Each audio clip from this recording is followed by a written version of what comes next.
able to do is be able to say, kids, you brush your teeth to make your teeth healthy. You don't use alcohol or drugs to keep your body healthy. And I think that message needs to be put across to parents, to their children. There are prevention programs available, and I think through the new CASA group and other organizations, just a general awareness of the drug problem will also help parents understand what they can do to try to prevent it. Okay, Gus, I'm glad you mentioned CASA, because a couple of days ago we had a guy on here that implied that CASA was CASA. There's two different organizations that sound similar. Now, CASA has been mistaken for CASA, and I don't want to make the confusion any worse here, but CASA is a Mooney organization that's raising money.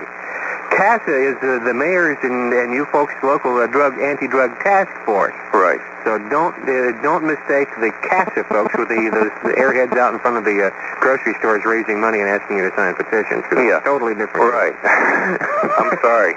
Well, what I really want to say, there are prevention programs available. There's a prevention program available at Walnut Hills, and I think the Anderson Hill School System has prevention programs available that basically try to say to kids, drugs are not legal.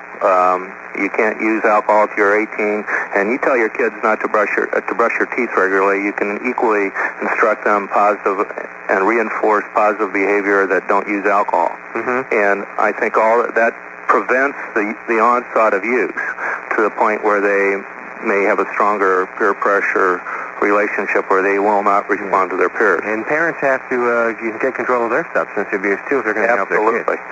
Thanks, Gus, for calling. I really appreciate your input, sir. Thank you. Bye-bye. Bye. We're just out of time, but you wanted to also make sure, there's one thing about this conversation that's impressed me too, Ben Clark and Chris Reed. None of us are shocked about drugs in the culture anymore. Give us your 30-second speech on that. I have a real problem. I've done a couple radio shows and a lot of speaking engagements, but the awareness of drug abuse and the drug problem is getting real popular. And it's been utilized by politicians and that kind of thing to make their way. And that is great. And I am so glad that the awareness is growing and we're getting kids earlier into treatment. But one thing happens is that... I don't have time to tell you the one thing here. 10 seconds. 10 seconds. Unfortunately, it's 689 kids. 689 kids. That's Kids Helping Kids. Thanks a lot, Chris Reed and Ben Clark. During the next hour, we're going to help underachieving kids. For telephone talk around the clock, this is WCKY.